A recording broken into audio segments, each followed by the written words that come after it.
In Markmoriam by Fan of Most Everything.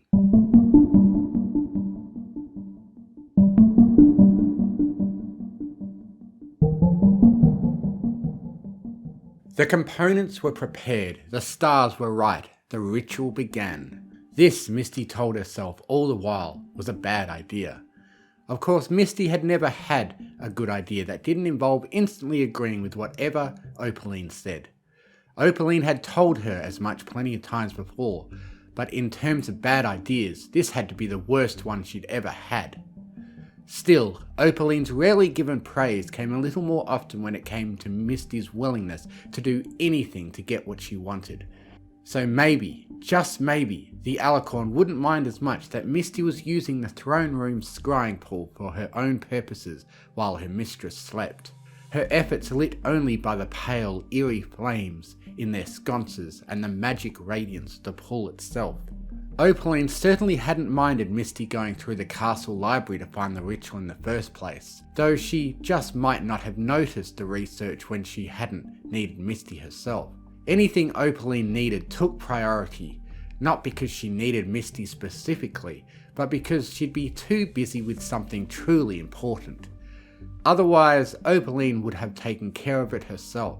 The library carried lore from across all of time, from faded, propaganda-filled tales of the usurper Twilight Sparkle to modern gossip rags from Zephyr Heights. Misty didn't know how Opaline had collected most of it, but as with many things she didn't know, she didn't question it. That wasn't her place. She just thanked her lucky stars and worked with it. Amid the yellowed scrolls and backlogged Sears Roanbuck's catalogues were some truly dangerous texts. One that even Opaline treated with caution, the nastiest according to their slightly less perilous contemporaries. Could grab a unicorn's soul through her horn and pull it right out of her body. That turned out to be true, but the book needed the user's magic to do so. Blank-flanked and dead-horned as she was, all Misty got from them was an uncomfortable tingling in her frogs as she paged through them. She found what she was looking for in an especially tingly tome, one that seemed to have a face on its front cover and definitely had a cutie mark on the back. That was probably a bad sign in hindsight, but Opaline wouldn't let a little squeamishness stand between her and more power, so neither would Misty. Especially when the ritual to reach out and take what she wanted promised to be so simple, even an earth pony could do it. And that was back before they could grow massive plants with a stomp. The castle's alchemy lab was as well stocked as the library, so it was a simple matter to gather all of the components. Only once Misty started trotting widdershins around the scrying pool had her foolishness really struck her. Every poured reagent, every muttered syllable, every mystically significant ear sign made her internal panic build up more and more, but she kept going. In fact, she couldn't stop. She tried midway through, but her body was running without her input by that point, behaving like the spell was as much a part of her routine as sweeping the hallways or fluffing Opaline's pillows. The Necronomicon had said that once started, the ritual would want to see itself to completion. But Misty had thought that had been an exaggeration, like so many of the mad Saddle Arabians' other warnings. It wasn't like she'd run into any octopus-headed minotaurs or conjuries of spheres while preparing the ritual.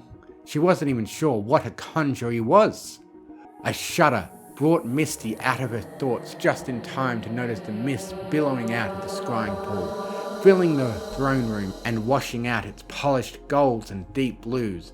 A similar deadening of sensation struck Misty as the mist coiled around her legs. The stink of the ingredients, the heat emanating from the pool, even the grit of the stone beneath her hooves seemed to fade from her mind, never entirely gone but shifting into the background. That just left more room for her panic to claim, especially once she realized she hadn't moved for several seconds. The ritual must have been complete. At least the parts it wanted to finish itself. That still left asserting her will over the conjured spirits, and Misty wasn't sure how much she had left to assert after doing all of this under Opaline's nose. At least the alicorn slept as mightily as she did everything else. No amount of bone-deep loyalty could get Misty to deny that Opaline snored like a sawmill and could sleep through an earthquake. A shake of her head and a stomp of her hooves put Misty back on task. "Spirits!" she cried, her own voice sounding like it came from the next room. "Oh, ye departed souls, called back to this land of sorrows, hear me and heed me. By will and wit be bound to my bidding. Ye dark and fearsome shades who have answered my beacon, know that it is I who control the gate and key to this world ye once walked." Something like sunlight began to glow from the depths of the mist, a warm gradient of pinks and yellows and oranges fading on occasion to a pure, bright white rarely seen in the castle. Emboldened, Misty practically shouted the next part of the binding. "And by my name shall ye know thy master, mistress, for I..." Are we talking like that time Luna went to a spear shaker in the park performance? Said a scratchy voice. "Seriously, when are we? Can ponies cool up before you die?" "Rarity always said trends go in cycles," said a more gentle voice. "Maybe it's the same for language." A third deeper one clicked an ethereal tongue, then spoke in an accent foreign to all of Misty's limited experience. "Come on, y'all, you're distracting her. I ain't happy about getting pulled out of lithium either, but this'll go quicker if and we're all civil." Much of the mist had faded as the three voices had made themselves known, revealing three luminous bodies hovering above the surface of the pool. One of each tribe. The bodies were vague, mare shapes with no features but bright, glowing eyes, difficult to spot on the entirely white unicorn, and clearly defined if incomprehensible cutie marks, impossibly present on all 6 flanks. The earth pony floating between the others and glowing like the alchemy's lab sodium lamp, nodded to Misty. "Go on now." She said, with no visible motion of jaw or tongue. "About to introduce yourself, right?" Right." Misty cleared her throat. Yeah, and verily, thou shalt know me as, The Pegasus on the Earth Mare's right, like a winged chunk of sunset, brought a spectral hoof to her muzzle, shaken with mirth. "Oh, Celestia, sweetie, do you remember that play you put on just after we got our marks?" The unicorn gasped and brought a hoof to her own face. "The one where Rarity costumes kept every pony from noticing the awful dialogue? Gosh, I haven't thought about that in centuries." The earth pony huffed out a sigh. "Right, might as well drop all the fancy talk, Philly. We ain't the ones to stand on the ceremony anyhow. I'm Applebloom, the joker with the wings of Scootaloo, and Miss Playwright over there's Sweetie Belle. How about yourself?" According to the book of whinnied names, Misty should have been trying to dominate the spirits, to coerce them into her service through force of personality. But this was as welcoming as the slumber party at the Bright House, at least while her cover had held out. She didn't so much slump to the floor as her legs gave out, heavy with relief and exhaustion. "I'm Misty." "Pleasure to meet you, Misty. Now, what can we do for you?" The other spirits moved to Applebloom's sides, all 3 at least interested, even if Scootaloo was still quietly laughing to herself. Misty tapped her hoof tips together as she took in all she'd done. The request seemed a little ridiculous compared to all she'd gone through already. Then she looked to her own unmarked hindquarters and stilled her resolve, turning back to the spirits.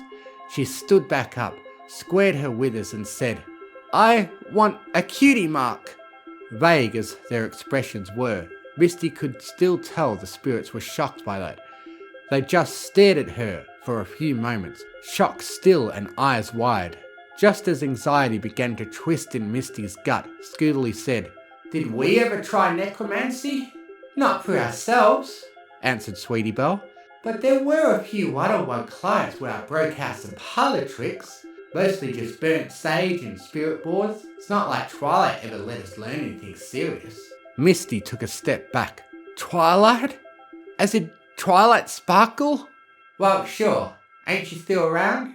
Applebloom looked around as though expecting Opaline's ancient adversary to trot in from the mezzanine. Ain't seen her in Elysium yet. Hey, where are we anyway? Said Sweetie Belle, floating high. Misty knew the spirits couldn't leave the trotted out circle, but that didn't stop them manoeuvring in it, nor taking the throne room as a whole. I'm pretty sure this isn't Castle Canterlot. Misty cleared her throat. How about we focus on getting me a cutie mark? Like you said, faster we do that, faster you get back, right? The three spirits reconvened, muttering amongst themselves. Misty barely dared to breathe until they turned back and Applebloom nodded. Fair enough. Granny always said it ain't the dead's place to go poking their muzzles where they ain't wanted. Scootaloo spread her forelegs and oddly tiny wings. Misty must have done something subtly wrong in the summoning. Besides, if you want a cutie mark, you've come to the right place. Necromancy isn't the right answer to any problems, added Sweetie Belle. But you found an exception. That got another nod. Darn tootin'. The Cutie Mark Crusaders are happy to take you on at our latest climb. All three thrust a forehoof into the air and shouted, Yeah!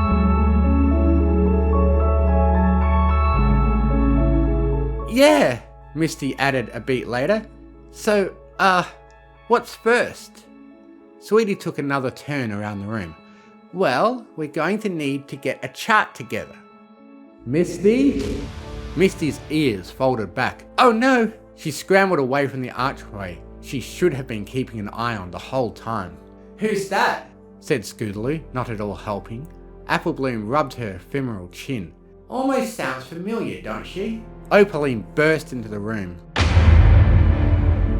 Wings unpreened and made still in curlers. She looked around the room, more furious every time she turned her head. Finally, she rounded on Misty, snarling and stalking towards her. What have you done? What is the meaning of this? Misty shrank into herself, trying not to tremble. Trembling was an unacceptable sign of weakness. Sorry, Opaline. Opaline? Sweetie echoed. Opaline froze. She turned to the spirits. Diamonds, Billy? Added Applebloom. Ears folded back, eyes wide, the faintest shudder down her spine. Somehow, impossibly, for the first time Misty had ever seen, Opaline actually looked afraid. No, it's not possible!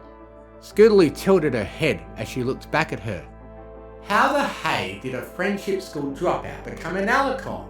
Shut up! The alicorn cried loud enough to make the vials Misty had emptied shake and rattle.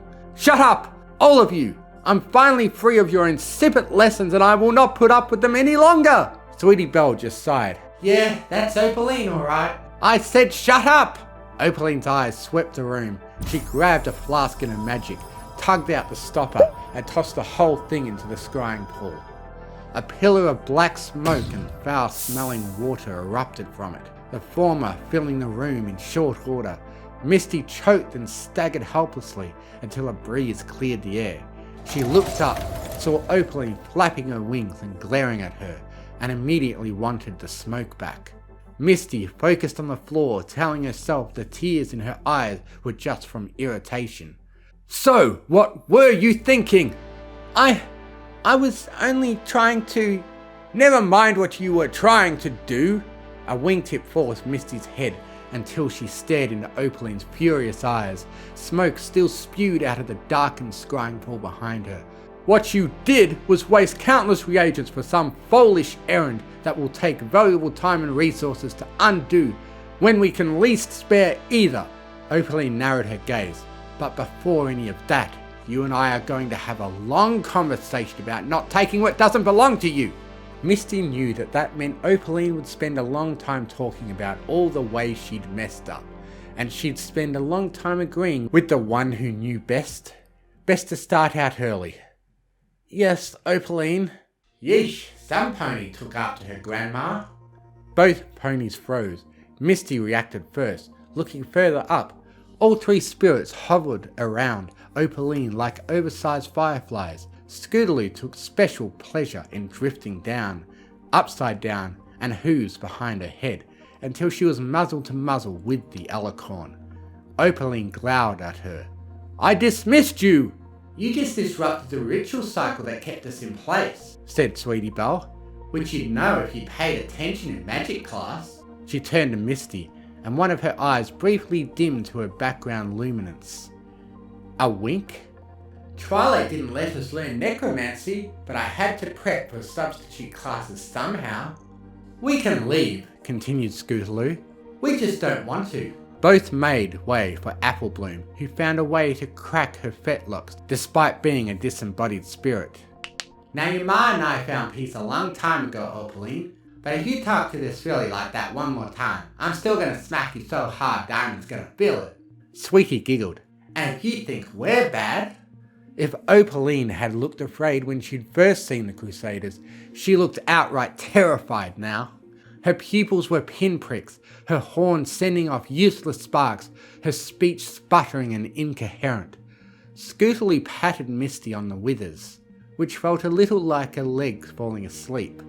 How about we get out of this gloomy castle and help you find that special talent? It took a few moments for Misty to catch up with everything. She furrowed her brow. I thought you'd find me a cutie mark. Oh, we've got a lot of work to do. Wait, said Opaline. You summoned these three just to... Applebloom jabbed a hoof to her side, making the dread mistress of all pony kind flinch back like a startled vole. Hush now, this here's adult talk. Opaline gave her a flat look, absently rubbing her ribs. Really? Sweetie tossed her mane far more effectively than she had any right to, given how it was just an extension of her soul. We're more adult than you've ever been. I'll have you know that I... Yeah, sure, whatever. Scootaloo drifted to another archway. Come on, Misty. Toxic home environments are another specialty of ours. Step one's getting out of them. And Misty, at least half as bewildered as Opaline, followed the three ghosts out into the dawn.